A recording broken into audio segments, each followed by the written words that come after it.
Hello বন্ধুরা, তোমরা কেমন আছো? আমি তো খুব ভালো আছি। আজকের আমি বানিয়ে ফেললাম ডিমের পোচ। এই পোচ বানানোর জন্য টিপস তো আছেই, দেখতে থাকো। একটা বাটিতে পরিমাণ মতো করে জল দিয়ে একটা বাটিতে একটা ডিম ভেঙে নিয়ে ডিমটাকে একটা বাটিতে নিচু করে ডিমটাকে ঢেলে দিতে হবে, যা ডিমের কুসুমটা ভেঙে না যায়। ঢালা হয়ে গেলে একইভাবে আরও একটা বাটিতে ডিমটাকে ঢেলে নিতে হবে। ঢালা হয়ে গেলে আরও একটা ডিম বাটিতে ভেঙে আর একটা বাটি ঢেলে পরিমাণ মতো জল কড়াইতে দিয়ে জলটা গরম হয়ে গেলে যাতে ডিমের বাটিগুলো ডুবে না যায়, তার জন্য কড়াইয়ের ভিতরে একটা থালা দিয়ে ডিমের বাটিগুলো একটা একটা করে সোজা করে বসিয়ে দিতে হবে। বসানো হয়ে গেলে ওপরে থেকে একটা ঢাকনা চাপা দিয়ে 10 থেকে 15 মিনিট ঢাকাটা চাপা দেওয়া থাকলে তারপর খুলে ডিমটা সিদ্ধ হয়ে গেলে একটা একটা করে বাটি থেকে ডিমের পোচগুলোকে তুলে নিতে হবে।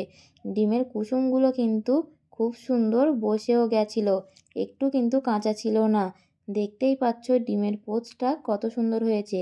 দেখতে যতটা সুন্দর হয়েছে আমি বুঝতেই পারিনি যে এতটাও সুন্দর হবে খেতে। তেলটা গরম হয়ে গেলে পেঁয়াজ কুচি পরিমাণ মতো দিয়ে হালকা একটু কাঁচা লঙ্কা কুচি, একটু রসুন কুচি, টমেটো কুচি, পরিমাণ মতো নুন আর একটু হলুদ দিয়ে 5 থেকে 10 মিনিট ওটাকে ভালো করে নেড়ে নেড়ে ভেজে নিতে হবে। ভালো করে ওটাকে ভেজে নেওয়া হয়ে গেলে একটু কালার করার জন্য আমি দিয়েছি এখানে একটু কাশ্মীরি লঙ্কা। কাশ্মীরি লঙ্কাটা দিয়ে হালকা একটু নেড়ে চেড়ে পরিমাণ মতো জল দিয়ে জলটা ফুটে গেলে ডিমের পোচগুলোকে ফুটন্ত জলে দিয়ে হালকা একটু ফুটে গেলে নেড়ে চেড়ে লাবিয়ে নিলেই হয়ে গেল দারুণ স্বাদের খুব টেস্টি ডিমের পোচ।